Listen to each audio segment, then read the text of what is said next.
እኔ ከገጠር ነው የተወለድኩት። አይኔን ያጣሁት በ7 በ8 ወደ 9 ዓመት አካባቢ ይመስለኛል። እናቴ አባቴ ወንድሜ በአንድ ወር ውስጥ ነው የሞቱት። እንደ እናት ሆነ ያሳደገችኝ የኢትዮጵያ ኦርቶዶክስ ተዋሕዶ ቤተክርስቲያን ናት። እንግዲህ አግኝቶ ማጣት ተሹሞ መሻር በጣም ከባድ። የሰው ልብ ከማግኘት ይልቅ ቦሌ ላይ ነዳጅ ቆፍሮ ማውጣት ይቀላል። በጣም ከባድ ነው። የሰው ልብ አይገኝም።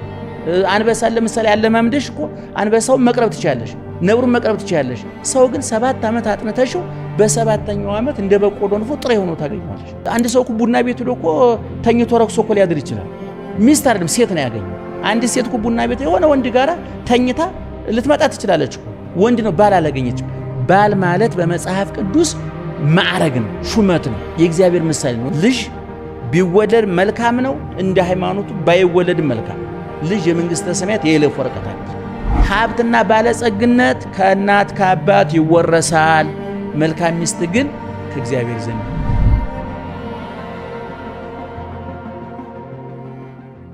በምድር ላይ 3 አይነት ህይወቶች አሉ ብለዋል አባቶቻችን። አንዱ ህይወት መልአካዊ ይባላል። ሁለተኛው ህይወት ሰብአዊ ይባላል። ሶስተኛው ህይወት እንስሳዊ ይባላል። ህይወት መልአካዊ ማለት መላእክት ተፈጠሩ ይኖራሉ፣ ሞት አያውቃቸው። መላእክት ተፈጠሩ ይኖራሉ፣ ህማም በሽታ አያውቃቸውም። ማግባት፣ መጋባት፣ መፋታት፣ መሾም፣ መሻር፣ ማትረፍ፣ መክሰር፣ ጤንነት፣ በሽታ እኛ የሚነጠን የሚያንገላጠን የሚያናውጠን የዓለማዊ ስጋዊ ፈተና ሁሉ የለባቸው። ለዚህ ነው ክርስቶስ ኋላ ሙታን ሲነሱ እንዴት ይሆናሉ ተብሎ ለተጠየቀው ጥያቄ በሰጠው መልስ እንደ እግዚአብሔር መላእክት ይሆናሉ ነው ያለው። የእግዚአብሔር መላእክት አያገቡም፣ አይጋቡም። መወፈር፣ መክሳት፣ ማደግ፣ መቅጠን የለባቸውም።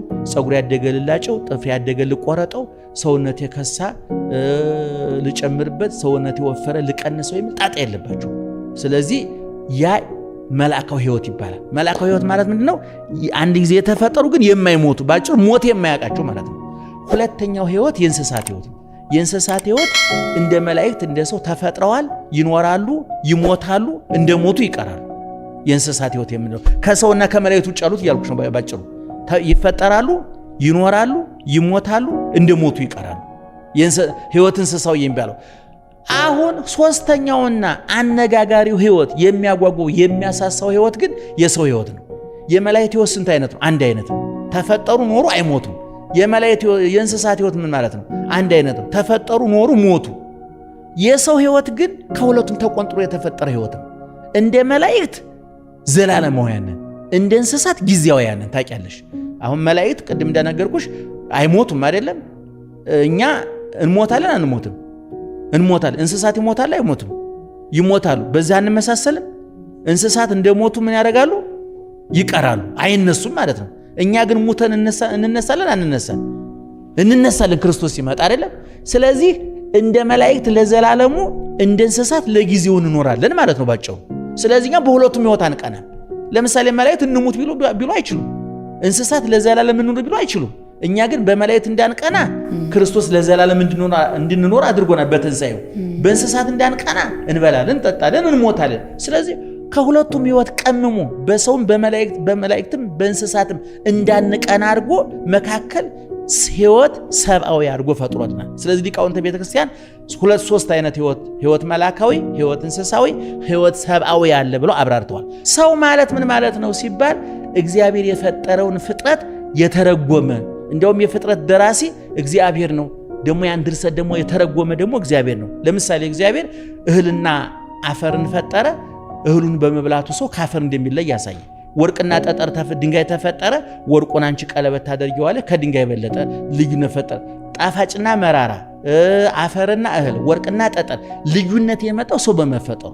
ስለዚህ ሰው የሁሉም ነገር መሰረት ነው። እኔ ከዚህ በፊትም ተናግሬያለሁ። ፈላስፎች የጻፉት መጽሐፍ ስታነቢ የሶቅራጥስ ፍልስፍና ወደ ኋላ ያሉትንም ሆነ ወደፊት የሚመጡትን የግሪክ ፈላስፎች ያንበረከከውና ባለን ፍልስፍና ላይ ተጽዕኖ የፈጠረው ለምንድን ነው የሚባለው? የሶቅራጥስ ፍልስፍና ሰው ላይ ነው የተመሰረተው።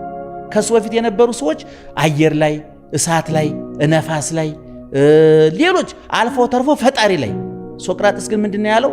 የለም ፍልስፍና ወደ ላይ ወጥቶ ከፈጣሪ ጋር መላተም የለበትም፣ ወደ ታች ወርዶም ከእንስሳት ጋር መላተም የለበትም።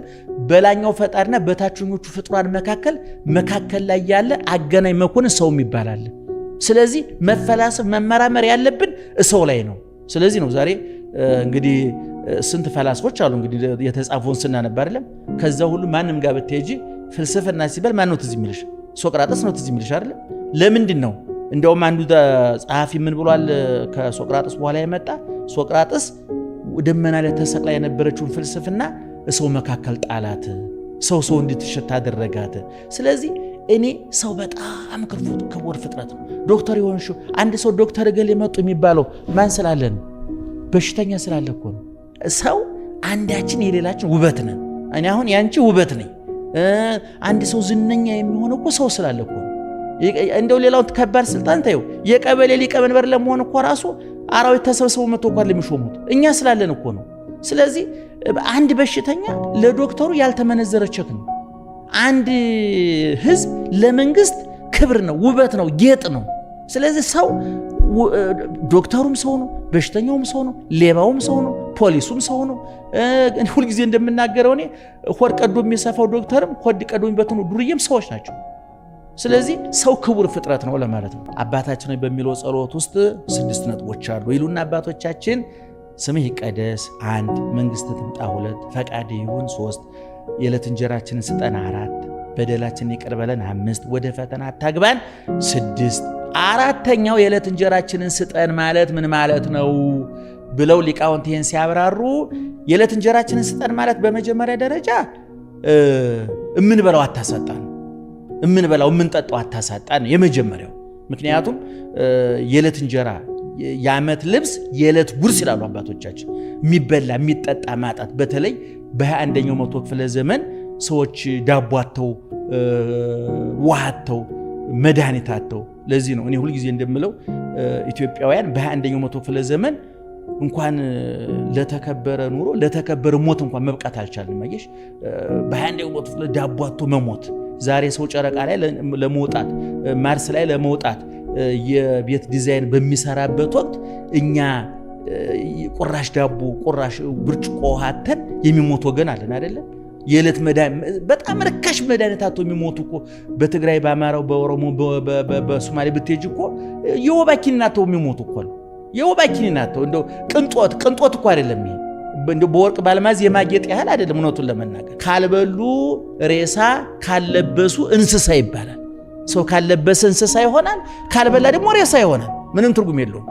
ይሄ ሁሉ ዛሬ መልኩ ያምራል፣ እገሊት ቆንጆ ናት፣ እገሌ ቆንጆ ነው የሚባለው እኮ ቅርጽ የያዘ ምግብ ማለት እኮ ነው። ሰው አይደለም አበላላችን አይደለም ምን መስለው ቅርጽ የያዘ ምግብ። እንግዲህ ጁሱ ክትፎ ምኑ ቅርጽ ይዞ ሲመጣ ወይዘሮ ገሌ አቶ እንትና ብሎ መጥቶ ነው እንጂ ያው ሰው በመመገቡ ተመሳሳይ ነው።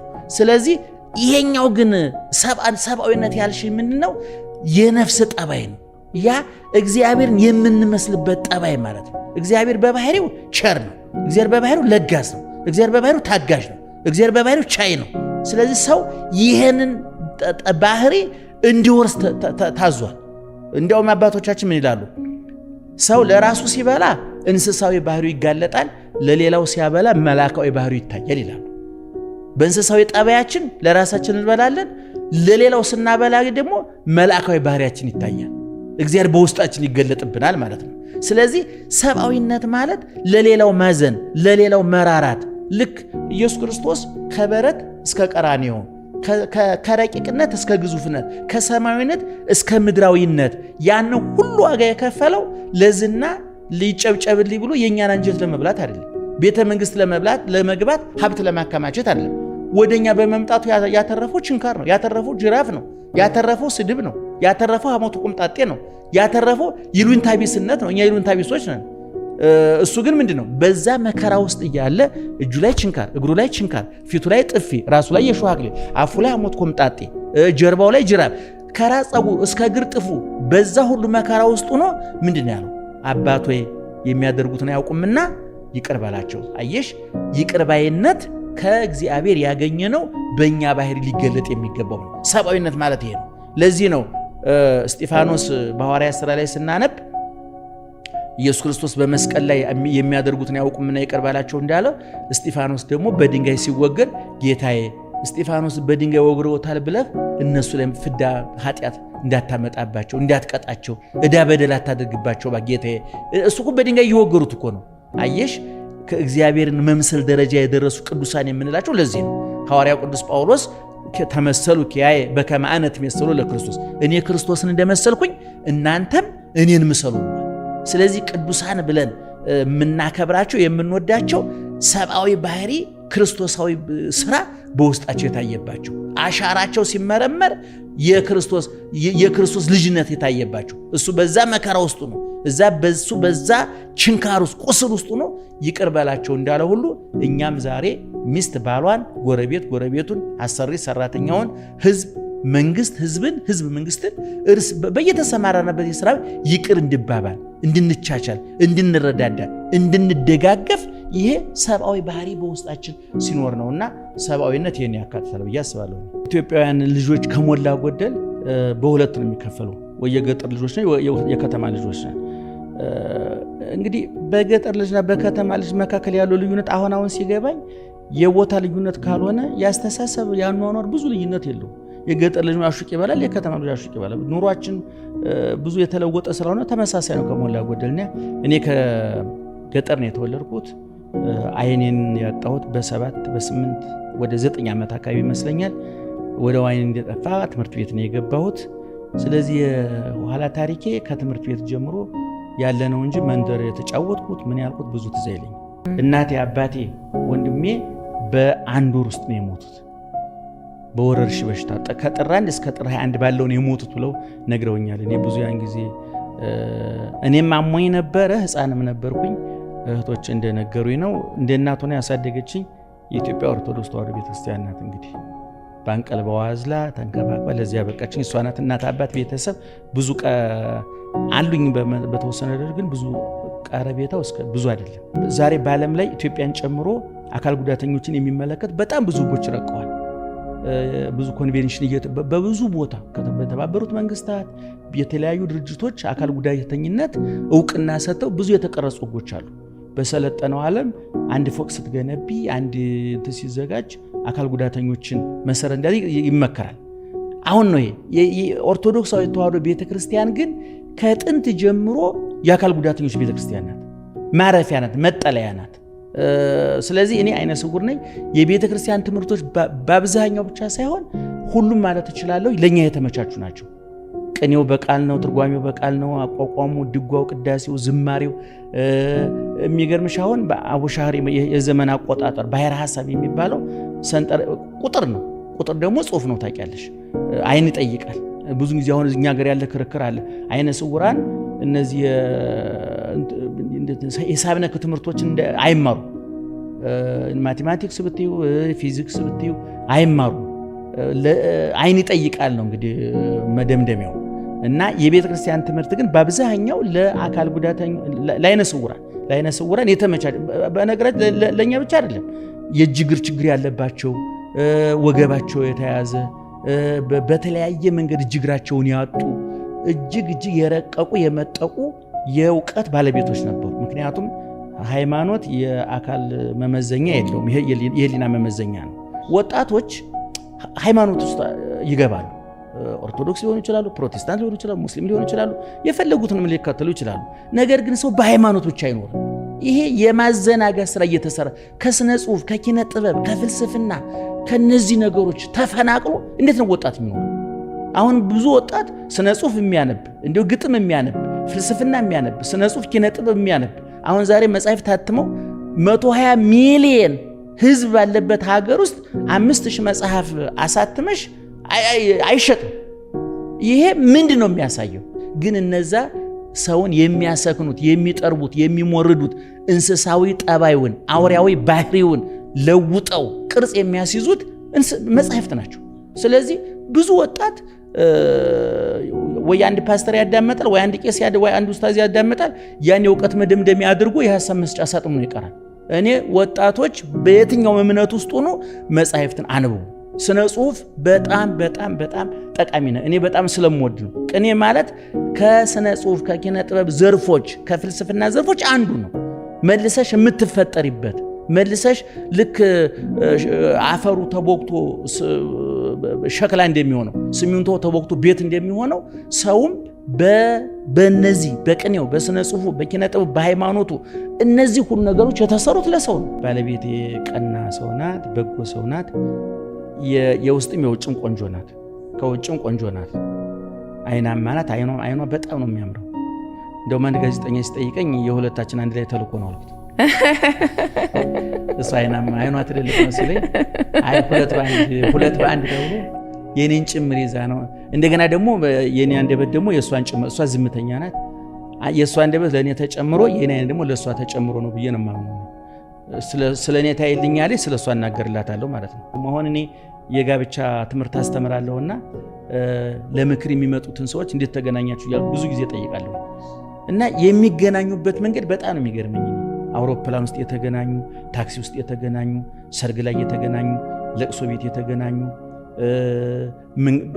ብቻ ስልክ ተሳስቶ ተደውሎ አሁን የዛሬ 6 ወር ነው 7 ወር አካባቢ ለምክር ነገ የመጡት ባልና ሚስቶች ስልክ ተሳስታ ደውላ በዛው ንግግር ጀምረው ለዛው በጋብቻ በቅተው ትዳር መሰረቱት። እና የኔ ያው እንደምታውቂው ቤተክርስቲያን ውስጥ ነው ኑሮዬም።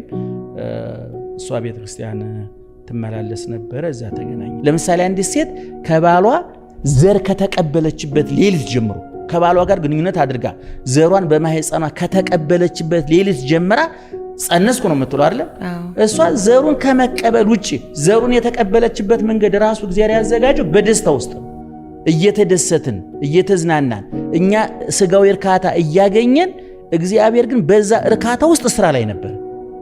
ካንቺ ከባልሽ ዘር ወስዶ ባንቺ ማህፀን ዘርቶ እያበቀለ ነው። ከዛች ቀን ጀምሮ አንቺ አይን ሲገጠም፣ ጥርስ ሲገጠም፣ ኩላሊት ጉበት ሲገጠም ትሰሚያለሽ? አሰሚም። አንቺ ትበያለሽ፣ ትጠጫለሽ፣ ትንቀሳቀሻለሽ። እግዚአብሔር ግን ስራ ላይ ነው በማህፀንሽ ውስጥ። 40 ቀን ሲሞላው ያ ህፃን ተስዕሎተ መልክ ተፈጸመ ይባላል። ተስዕሎተ መልክ ተፈጸመ ለምን ማለት ነው?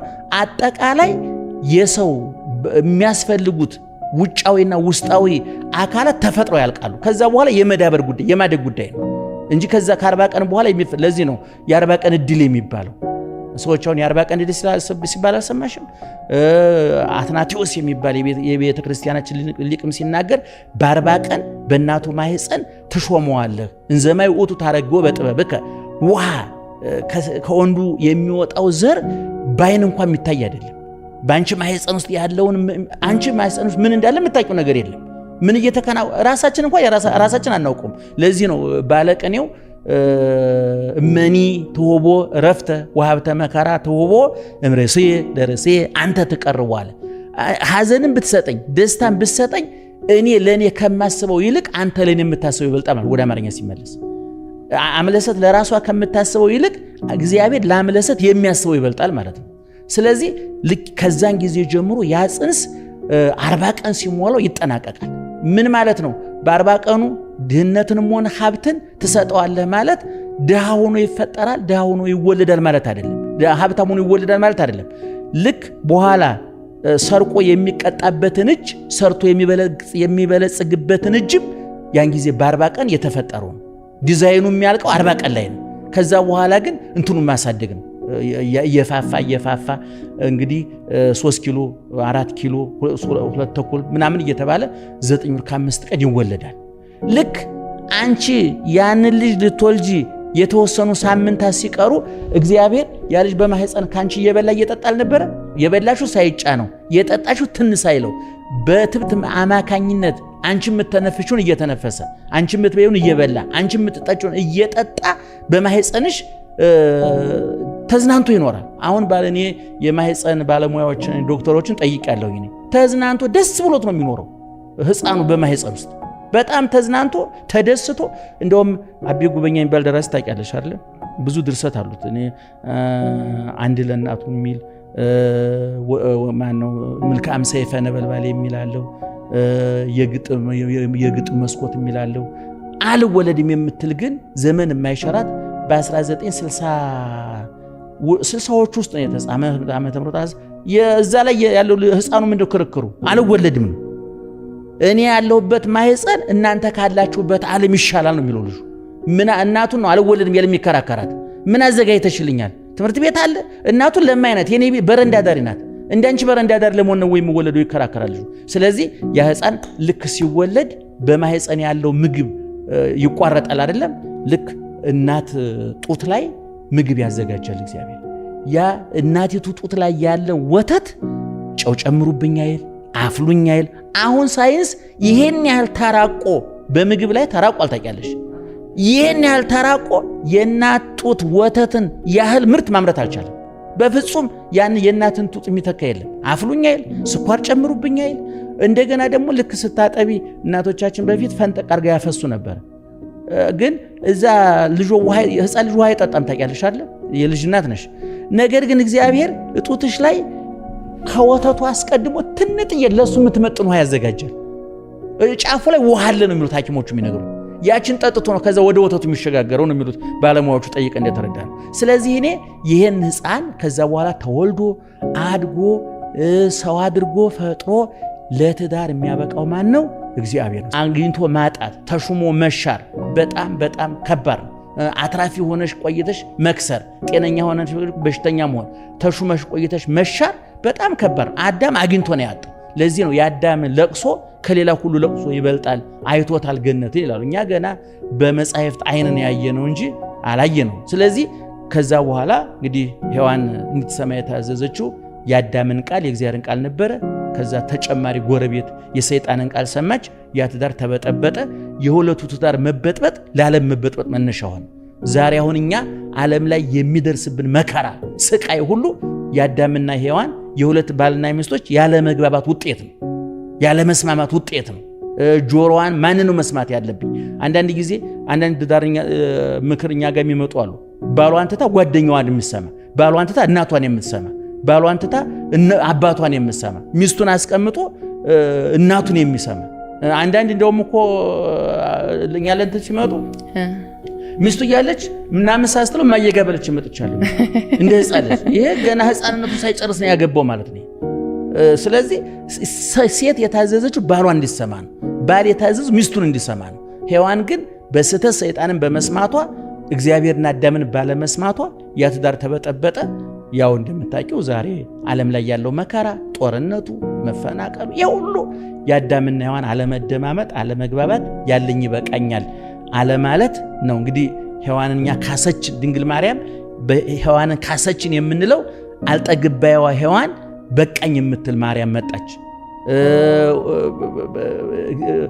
የሰይጣንን ቃል የምትሰማዋ ሔዋን ቀርታ የመልአኩን ቃል የምትሰማዋ ማርያም መጣችና እመቤታችን ካሰችላት አትናቴዎስ የሚባለው ሊቅ ሔዋንና አዳምን የምንሰደብበት አፍ የለንም ብሏል ምክንያቱም ክርስቶስ መጥቶ ክሶላቸዋል ደማቸው መልሶላቸዋልና አሁን ራሳችን እንጂ መውቀስ ያለብን እነሱን አንወቅስም ብሏል ባል ማግኘትና ወንድ ማግኘት ተመሳሳይ ሊመስል ይችላል ሴት ማግኘት አንድ ሰው ቡና ቤት ሄዶ እኮ ተኝቶ ረክሶ እኮ ሊያድር ይችላል ሚስት አይደለም ሴት ነው ያገኘው አንድ ሴት እኮ ቡና ቤት የሆነ ወንድ ጋራ ተኝታ ልትመጣ ትችላለች እኮ ወንድ ነው ባል አላገኘችም ባል ማለት በመጽሐፍ ቅዱስ ማዕረግ ነው ሹመት ነው የእግዚአብሔር ምሳሌ ነው እንደውም በዚህ ትንቢተ ኢሳይያስ ምዕራፍ 54 ላይ ስትመለከቺ ፈጣሪሽ ባልሽ ነው እግዚአብሔር በባል ተመስሏል በምን አይነት ባል የዝም ብሎ የወሮጭ ሲጠየቅ እንደ ሕፃን ልጅ የሚያለቃቅሰው ባል በሰጪው በለጋሱ እግዚአብሔር ምሳሌ ሊሆን አይችልም ባሏን አስቀምጣ ጎረቤት የምታዳምጥ ሚስት ጓደኛ የምታዳምጥ ሚስት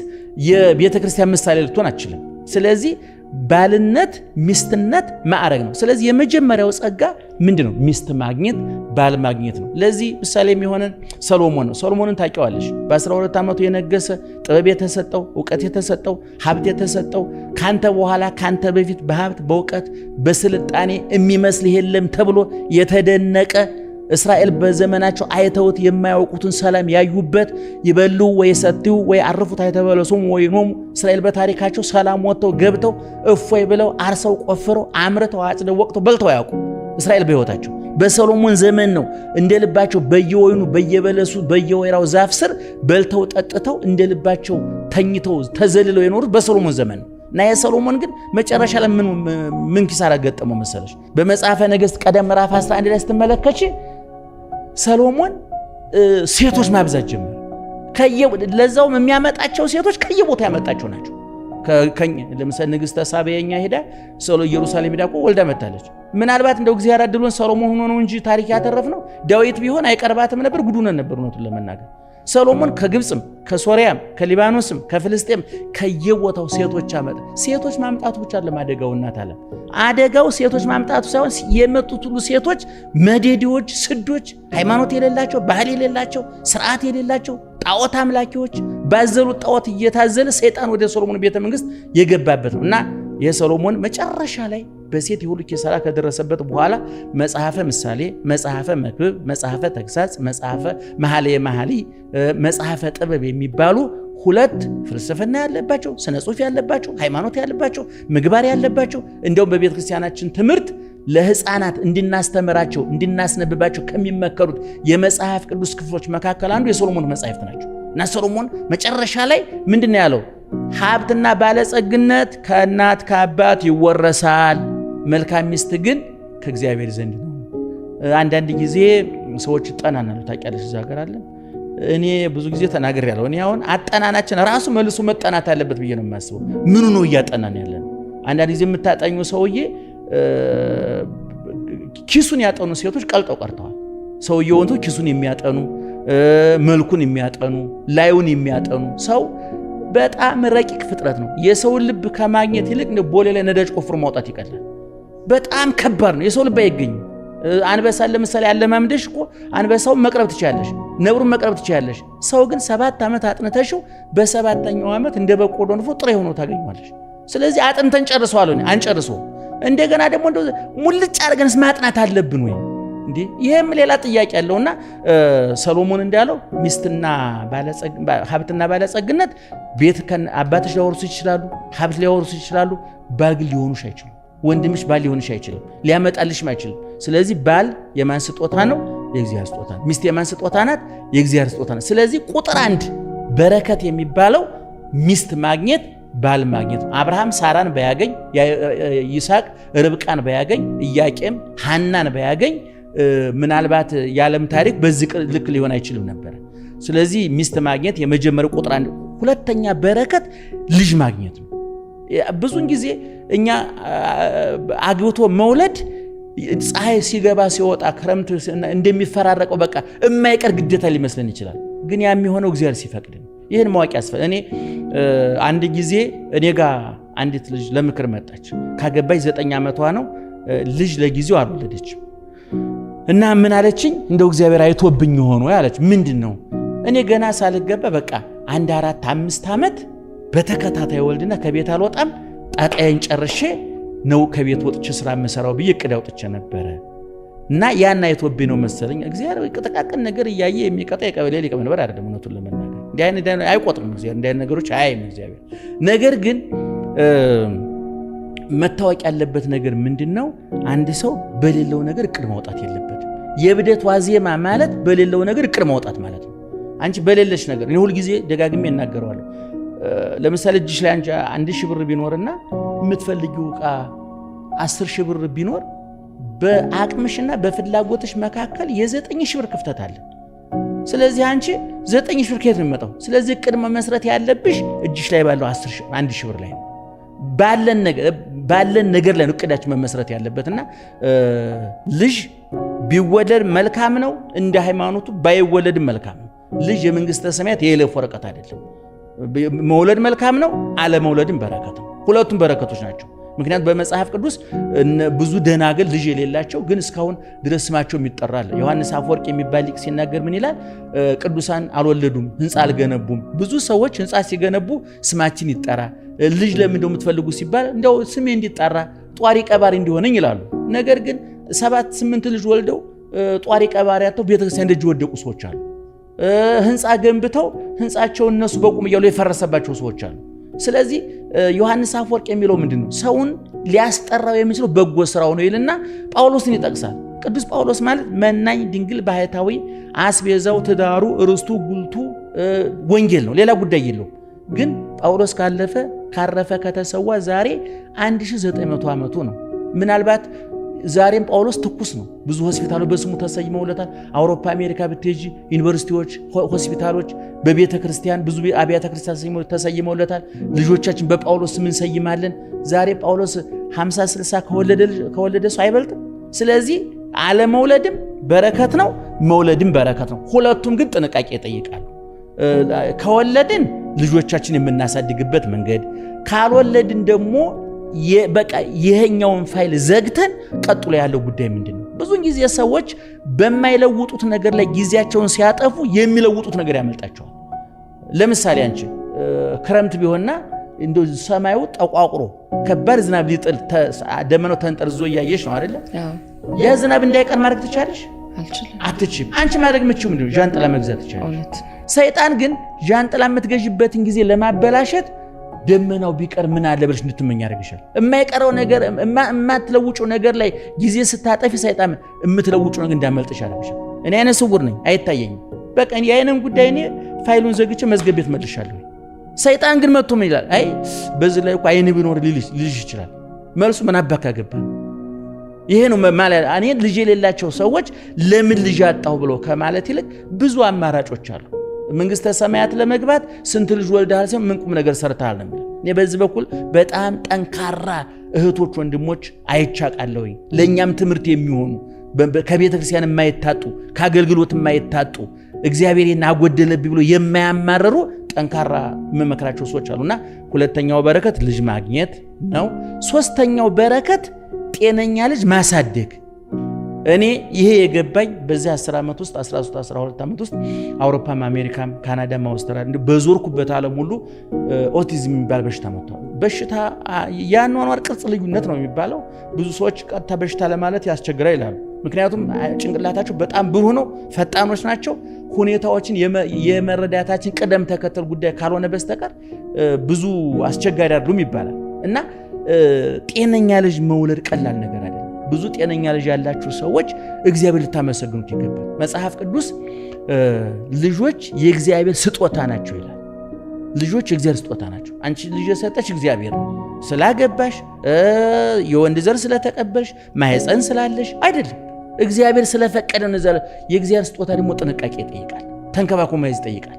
ለምሳሌ አንቺ አንድ ስጦታ ሰጠሽ፣ የፊትሻን ስጦታ ብቀደው በተዘዋሪ ምን እያልኩኝ ነው? አልወድሽም፣ አልፈልግሽም እያልኩሽ አይደለም። ስለዚህ ልጆች የእግዚአብሔር ስጦታ ናቸው። ይህን ስጦታ ደግሞ ተንከባክቦ መያዝ ያስፈልጋል። እንግዲህ ለዚህ አብርሃም ይስሐቅ እንዴት አድርጎ ተንከባክቦ እንደያዘው እግዚአብሔር እንዴት አድርጎ እንዲያሳየው እንመለከታለን። አንዲት እህት 2 ልጆች አሉ፣ ተለያይቶ ነው የሚያሳድጉት እና እሁድ ቅዳሜ ልጆቹ አባታቸው ጋር ይሄዳሉ። ከሰኞ እስከ ዓርብ እናታቸው ጋር ነው። እናታቸው ተቆጣጥራ። በነገራችን ላይ አሜሪካና አውሮፓ በሰለጠነው ዓለም ልጅ ማሳደግ አደገው ዳቦ ማጣት አይደለም፣ የዳቦ መብዛት ነው፣ የምግብ መብዛት ነው። ዛሬ አሜሪካ ዛሬ በሰለጠነው ዓለም ምግብ ራሱ እንደ ቦምብ የሚፈነዳው ነው። መርጠሽ ካልበላሽ አደጋው ከባድ ነው። ምክንያቱም ኬሚካላዊ ነው። በጣም ብዙ ጣጣ አለው። እዛ ውስጥ ገብተን አንፈተፍትም። እናቲቱ ከሰኞ እስከ ዓርብ መርጣ ነው የምታበላቸው። የሀገሯን ምግብ ሰርታ ተንከባክባን ያዘቻቸው። ስለዚህ እሁድ ቅዳሜ የትሄዳሉ ልጆቹ? አባታቸው ጋር ይሄዳሉ። አባታቸው እሁድ ቅዳሜ ያለ የሌለውን አሟጦ ሌክጀሪ ቦታ እየወሰደ ለነሱ የማይሆን ምግብ እየመገበ ሰኞ ያመጣቸዋል። ልጆቹ የሚያውቁት ነገር የለም። እናታቸው ለጥላቻ አደረባቸው። ግን የሚጠቅማቸውን ስራ እየሰራች ያለችው ማናት? እናቲቱ ናት። አባትዮ እናቲቱን ለማናደድ ልጆቹ እናታቸውን እንዲጠሉ ለማድረግ ነው የሞኝ ስራ እየሰራ ያለ። ስለዚህ እኔ 5ኛው በረከት እንዲያው እናትና አባት አንድ ላይ ሆኖ እግዚአብሔር የሰጣችሁን በረከቶቻቸውን በሁለታችሁ ስምምነት ወደ መሬት የመጡት። አባት እምቢ ቢል እኮ አንቺ ብቻሽ መውለድ አይችልም።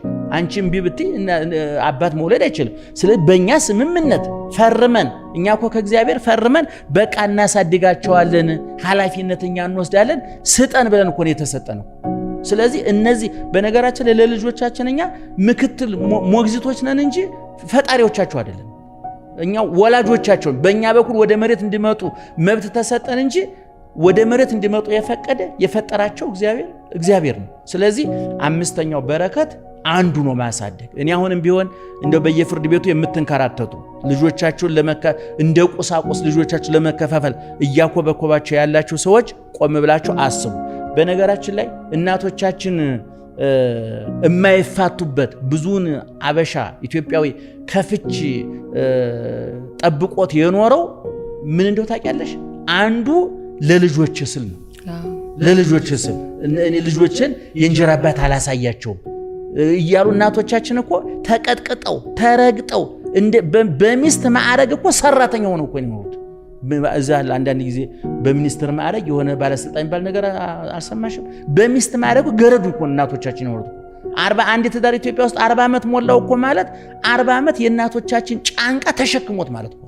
ለዚህ ነው ከዚህ በፊት ሚዲያ ላይ ተናግሬዋለሁ። ለእናቶቻችን እንደው የሰማያታት ሐውልት ቢቋቋምላቸው ላለው ሰማያታት ምንላችሁ ወይ ላውንቸሩን ቦምቡን የታገሱ አይደለም እንዴ? ከላውንቸር የከፋ ባላል አይደል እንዴ? እንደ ቦምብ እየመጣ የሚፈነዳ ባላል አይደል እንዴ? እውነቴን ነው የምልሽ። እንደ መትረየስ የሚንተከተክ ባላል አይደል እንዴ? እንደ ቡልዶዘር ቤት አፍራሽ መጣ እየተባለ እንዳውሬ እንዴ ይሄን ታግሳ የኖረች እናት እንደው ሰማያት የማትባለው። ስለዚህ እኔ እንደው ለልጆቻቸው እናቶቻችን ከፍች ርቀው የኖሩት ቅድም እንዳልኩሽ አንደኛ ለልጆቻቸው እያሉ፣ ሁለተኛ ደግሞ የኛ ማህበረሰብ በፊት ፍችን ይነቅፍ ነበር። ልጆች ማደግ ያለባቸው በእናት በአባታቸው እቅፍ ነው። ምናልባት እኛ የተሳሳትነው ነገር ያንቺ ልጅ እኔ ወስጄ አንቺ ከምትመግቢው ምግብ በላይ ከምታዝናኙ በላይ ላዝናናው እችላለሁ። ያንቺን ሽታ ጠረን፣ ያንቺን ፍቅር ልተካለት አልችልም። አባቱም የተካውን ነገር ልተካለት አልችልም። ስለዚህ አምስተኛው በረከት ልጆችን አብሮ ማሳደግ፣ ስድስተኛውና የመጨረሻው በረከት በእግዚአብሔር እቅፍ ማሳደግ። ልጆቻችን እኛ ብቻ አይደለም፣ ይሄን ማወቅ አለብን። ዝም ብሎ ወተት መጋት፣ ዳቦ ማግመጥ፣ አሻንጉሊት ማስታቀፍ ብቻ በቂ አይደለም። ለዚህ ነው አብርሃም ይስሐቅን ሲያሳድገው ምግብ ብቻ አይደለም ያበላው፣ ወተት ብቻ አይደለም ያጠጣው፣ ዳቦ ብቻ አይደለም፣ እግዚአብሔርን አሳውቆት። ለዚህ ነው በኋላ አብርሃም እኮ ይስሐቅን ሊሰዋው ሲሄድ የት ነው የምንሄደው አላለም። የት እንደሚሄድ ያውቀዋል። ያን የመሰዋው መስዋዕት እንዳለበት ያውቃል ይስሐቅ። አብርሃም አሳይቶታል። መስዋዕት ለመሰዋት 4 ነገር ያስፈልጋል። እሳት ያስፈልጋል፣ ቢላዋ ያስፈልጋል፣ በግ ያስፈልጋል፣ እንጨት ያስፈልጋል። አብርሃም ማን ነው ይስሐቅን እያሸከመ እዛ ወደ መስዋዕቱ ቦታ እየሰው እግዚአብሔር እያመለኩ ይመጡ ነበር። ልክ ዛሬ እናቶቻችን አሁን ቀረ እንጂ እኮ ልጆቻችን ዳቦ አሸክመው ድግስ ወደ ቤተክርስቲያን ይዟቸው ይመጣል፣ ያሳድጓቸዋል። እኔ ዛሬም ኦርቶዶክሳውያን የተዋህዶ ልጆች በተለይ እናቶች ልጆቻቸው ቤተክርስቲያን አምጧቸው፣ ዳቦ እየያዙ ይምጡ፣ ለድሃ ብር እንዲሰጡ አድርጓቸው፣ ቤተክርስቲያን መጥተው እንዲሳለሙ፣ ቅዳሴ ጸበል እንዲጠጡ፣ ዕጣኑ እንዲያሸቱ ብፁዕ አቡነ ጎርጎርዮስ የጻፉት መጽሐፍ አለ። ልጆቻችንን የቅዳሴ ቃጭል እንዲሰሙ፣ ዕጣኑ እንዲሸታቸው፣ ካህናቸውን እንዲያውቁ፣ ታቦታቸውን እንዲያውቁ፣ መስቀላቸውን፣ ቤተክርስቲያናቸውን እንዲያውቁ ማድረግ ያስፈልጋል። በእምነት ተቆጥቁጦ ያላደገ ልጅ እንዴ ወተት ብቻ ካጋጥሽው እኮ አንቺ ድመትም እኮ ወተት ይጠጣል። ቁም ነገር እኮ የለው። አሻንጉሊት ብቻ እያስታቀፍሽው ከሰው ካራቅሽ ልጅ ህይወትን አርቲፊሻል እያሳየሽ ነው ማለት ነው። ህይወት አርቲፊሻል ነው እያልሽ ነው ማለት ነው። ልጆቻችን ሰው ሊስማቸው፣ ሰው ሊያቅፋቸው ይገባል። ዛሬ ልጆቻችን ከሰው ርቀው ቤት እንኳን ሰው ቤት ስትሄጂ አንቺ ልጆቹ ምንድነው አንቺን ከመሳም ይልቅ ቶሎ ብለው ምንድነው የሚቀበሉሽ? ስልክሽ ነው የሚቀበሉሽ። ስለዚህ የቁሳቁስ ጥገኛ አድርገናቸዋል ማለት ነው። ስለዚህ በይስሐቅ አባዬ የት ነው የምንሄደው አላለም። የሚሄዱበትን ቦታ ያውቀዋል፣ አስተምሮታል። በግ አልነበረም። ኧረ አባዬ ከማውቀው ነገር አንድ ነገር ጎሏል አለ። ያውቀው ነበር። አየሽ፣ አስተምሮታል ማለት እኮ ነው። ምንድን ነው አንድ ሀብታም ሰውዬው ሞቶ ይባላል፣ ልጆቻችሁ ቤተክርስቲያን ያወስዱ ይባላልና ስለ ቤተክርስቲያን ምንም የሚያውቁት ነገር የለም። እና ሰውዬው ሞቱ እና ቀብር ሲሄዱ የት ነው የሚቀበሉት? ሶደሬ ነው ላንጋኖ ነው ብላለች ይባላል። ልጆቹ ቤተክርስቲያን የሚያውቁት ነገር የለም።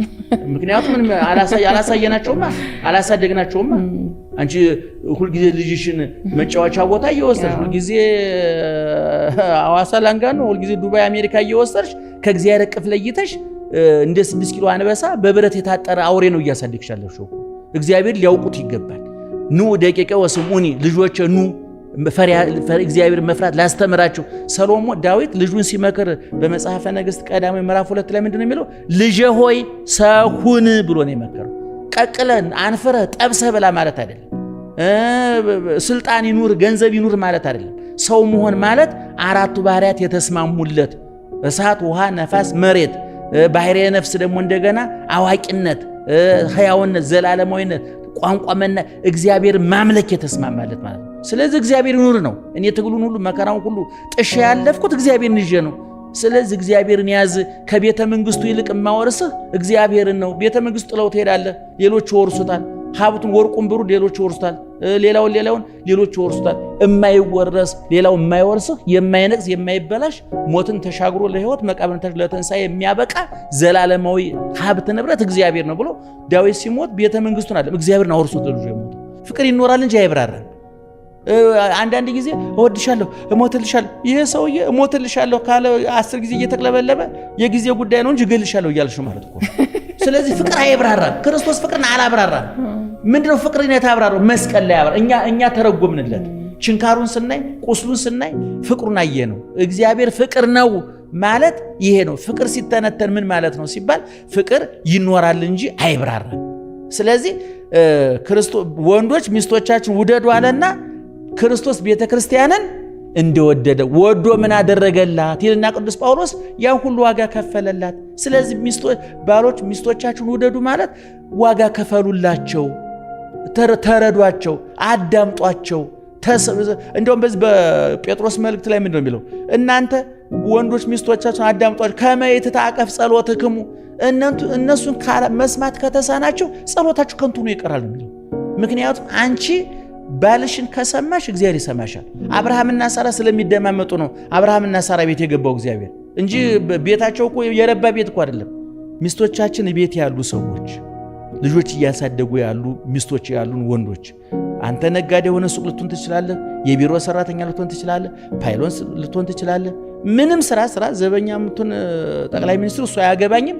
ማንኛውንም ስራ ተላላኪ ምን አስመጭና ላኪ እሱ የኛው ችግር አይደለም። ብቻ እንጀራ የምትበላበት ስራ እየሰራ ነው። አንተ እውጭ እየሰራ ስትመጣ እቤት ሚስትን ስታገኛት ምን ብለን ነው የምናስበውኛ? እሱ ሲሰራ ውሎ እሷ ቤት ቁጭ ብላ የዋለች ይመስለዋል። ይሄ በጣም በጣም በጣም ስህተት ነው።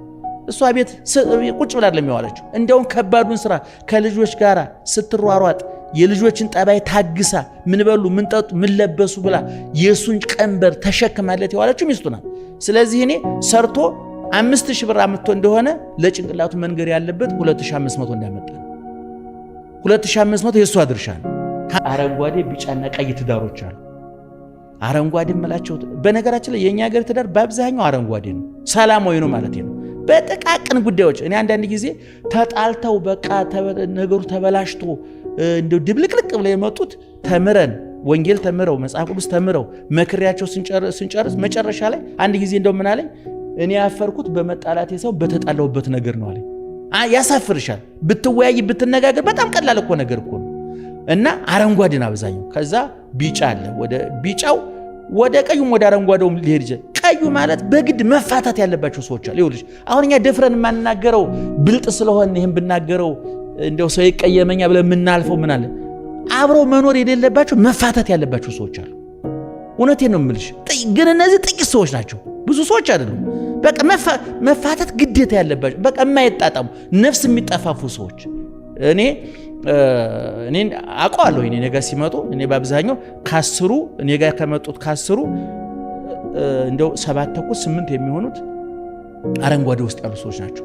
ምናልባት የሚያስተምራቸው የሚመክራቸው በማጣታቸው ወደ ቀይ እያዘገመ ያለ ወደ መፋታት እያዘገመ ሊጠገድ የሚችል ከ10 1 ወይም 2 ሊሆኑ ይችላሉ። በግድ መፋታት ነው ያለባቸው። እኔ እንዲህ አይነት መፍትሄ የሌለውን ጉዳይ እኔ ተፋቱ አለልም እኔ እነሱ በራሳቸው ምክንያቱም ነገ ደግሞ ድንገት ተፋቀርን ብሎ ደግሞ እሱ ተፋቱ ብሎ ነብረው ስሜ እንዲያጠፉኝ አልፈልግም እኔ። ነገር ግን መፋታት ያለባቸው ሰዎች ጥቂት ሰዎች፣ ነገር ግን አብዛኛው ግን መወያየት፣ መነጋገር፣ መመካከር ባለመቻላችን ምክንያት የመጡ ሰዎች ናቸው። እና እንግዲህ እዚህ ውስጥ ይህን የምሰሙ ሰዎች ትዳሬ አረንጓዴ ነው፣ ቀዩ ነው፣ ቢጫው ነው ብላችሁ ገምግሙና በአብዛኛው አረጋግጥላችኋለሁ አረንጓዴ